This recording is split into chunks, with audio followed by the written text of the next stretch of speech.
खरोंच कर रही थी। मुझे पता था कि यह वहां था।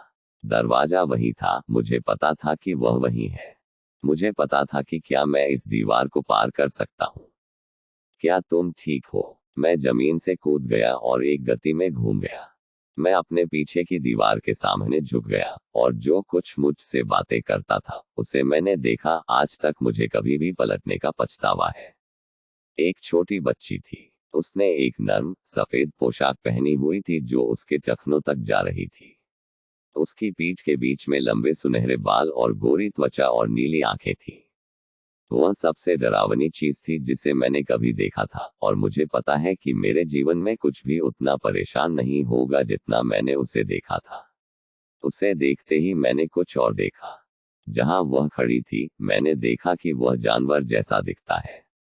इसमें एक आदमी का शरीर था, केवल सामान्य से बड़ा और बालों से ढका हुआ था, लेकिन इसका सिर मानव नहीं था।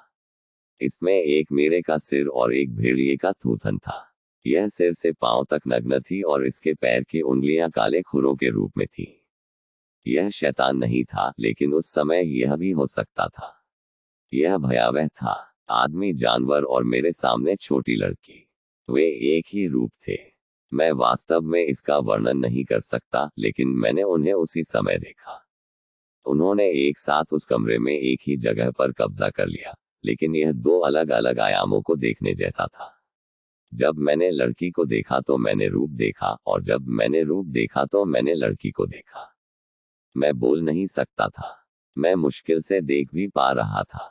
मेरा दिमाग उस चीज के खिलाफ विद्रोह कर रहा था जिसे वह संसाधित करने का प्रयास कर रहा था।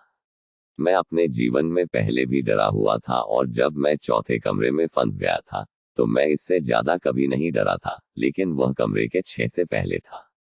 मैं वहीं खड़ा होकर उसे देखता रहा। कोई निकास नहीं था। मैं इसके साथ यहाँ फंस गया था। और फिर बात हुई। डेविड, आपको सुनना चाहिए था। जब यह बोली तो मैंने उस छोटी लड़की के शब्द सुने, लेकिन दूसरा रूप मेरे दिमाग में एक स्वर में बोला जिसका वर्णन करने का मैंने प्रयास नहीं किया। कोई और आवाज नहीं थी।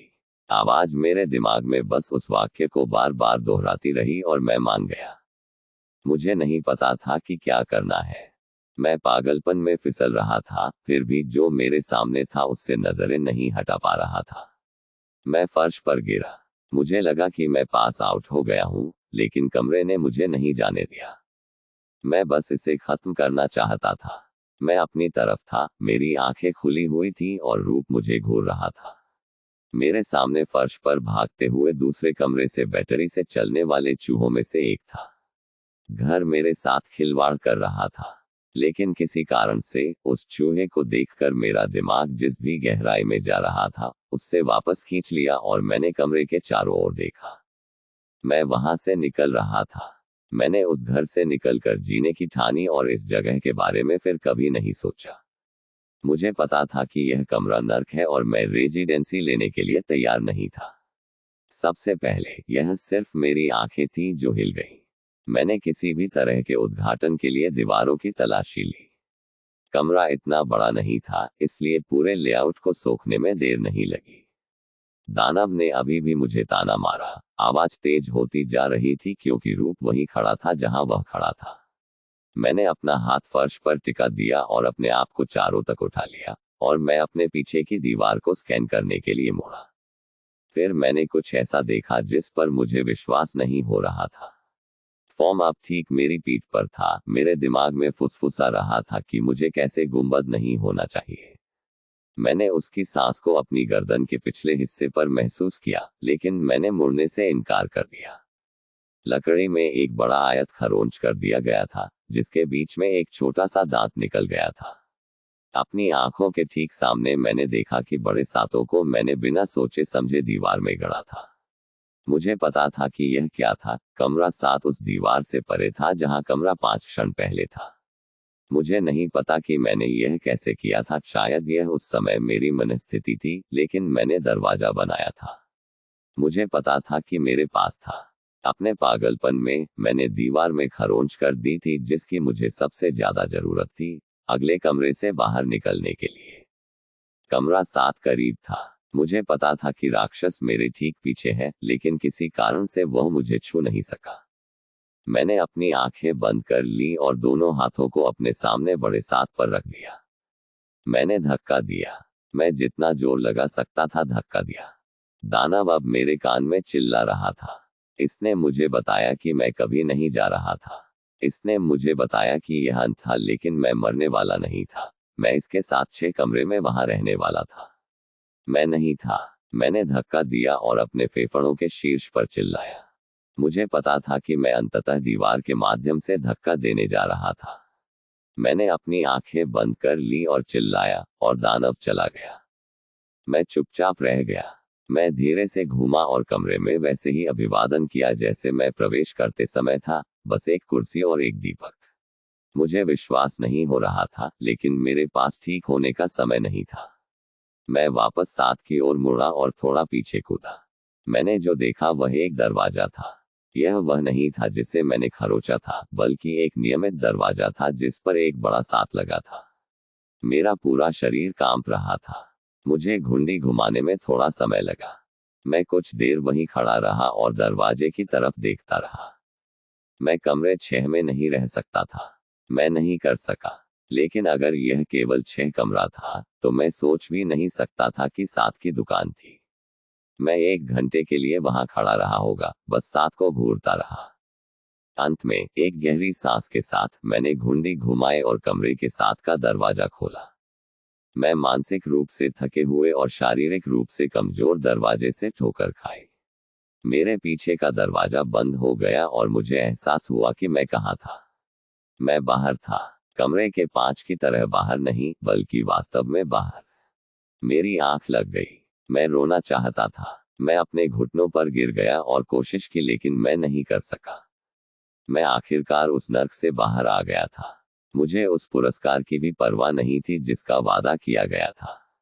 मैंने मुड़कर देखा कि जिस दरवाजे से मैं अभी अभी गया था वह प्रवेश द्वार था। मैं अपनी कार के पास गया और घर चला गया, यह सोचकर कि शौवर कितना अच्छा लग रहा है। जैसे ही मैं अपने घर की ओर बढ़ा, मुझे बेचैनी होने लगी। नो एंड हाउस छोड़ने की खुशी फीकी पड़ गई थी और मेरे पेट में धीरे धीरे खौफ पैदा हो रहा था। मैंने इसे घर से अवशिष्ट के रूप में बंद कर दिया और सामने के दरवाजे पर अपना रास्ता बना लिया। मैं अंदर गया और तुरंत अपने कमरे में चला गया। वहां मेरे बिस्तर पर मेरी बिल्ली बास्करविले थी। वह पहली जीवित चीज थी जिसे मैंने पूरी रात देखा था और मैं उसे पालतू बनाने पहुंचा। उसने फुफकारा और मेरे हाथ पर स्वाइप किया। मैं सदमे से पीछे हट गया, क्योंकि उसने कभी ऐसा अभिनय नहीं किया था। मैंने सोचा, जो भी हो, वह एक बुरी बिल्ली है। मैं शौवा में कूद गया और उस रात के लिए तैयार हो गया जिसकी मुझे नींद से नींद आने की उम्मीद थी। नहाने के बाद मैं किचन में कुछ खाने को बनाने चला गया। मैं सीढ़ियों से नीचे उतरा और परिवार के कमरे में बदल गया। हालांकि मैंने जो देखा वह मेरे दिमाग में हमेशा के लिए जल जाएगा।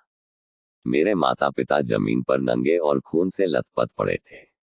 उन्हें निकट पहचान योग्य राज्यों में विकृत कर दिया गया था। उनके अंगों को हटा दिया गया और उनके शरीर के बगल में रख दिया गया, और उनके सिर मेरे सामने उनकी छाती पर रखे गए। सबसे परेशान करने वाला हिस्सा उनके भाव थे। वे मुस्कुरा रहे थे, मानो वे मुझे देखकर खुश हो। मैंने वहां परिवार के कमरे में उल्टी की और चिल्लाया। मुझे नहीं पता था कि क्या हुआ था। उस समय वे मेरे साथ भी नहीं रहते थे। मैं एक गड़बड़ था। फिर मैंने देखा एक दरवाजा जो पहले कभी नहीं था। एक बड़ा 8 वाला दरवाजा, उस पर खून से लथपथ था। मैं अभी भी घर में था। मैं अपने फैमिली रूम में खड़ा था, लेकिन मैं रूम 7 में था। इस बात का एहसास होते ही मेरे माता पिता के चेहरे और खिलखिला उठे। वे मेरे माता पिता नहीं थे। वे नहीं हो सकते थे, लेकिन वे बिल्कुल उनके जैसे दिखते थे। मेरे सामने क्षत विक्षत शवों के पीछे कमरे के उस पार 8 अंकित दरवाजा था। मुझे पता था कि मुझे आगे बढ़ना है, लेकिन उस समय मैंने हार मान ली। मुस्कुराते हुए चेहरे मेरे मन में उतर गए। उन्होंने मुझे वहीं खड़ा किया जहां मैं खड़ा था। मैंने फिर से उल्टी की और लगभग गिर पड़ा। फिर होम लौट आया। यह पहले से कहीं अधिक तेज था और इसने घर को भर दिया और दीवारों को हिला दिया। हुनकार ने मुझे चलने को विवश कर दिया। मैंने धीरे धीरे चलना शुरू किया, जिससे मेरा रास्ता दरवाजे और शवों के करीब आ गया। मैं मुश्किल से खड़ा हो पाता था, चलने की तो बात ही छोड़ देता था, और मैं अपने माता पिता के जितना करीब होता मैं आत्महत्या के करीब आता गया। दीवारें अब इतनी जोर से कांप रही थी कि ऐसा लग रहा था कि वे उखड़ने वाली हैं, लेकिन फिर भी चेहरे मुझ पर मुस्कुरा रहे थे। जैसे जैसे मैं करीब आया, उनकी नजरें मेरे पीछे पीछे आ गईं। मैं अब दो शवों के बीच में था,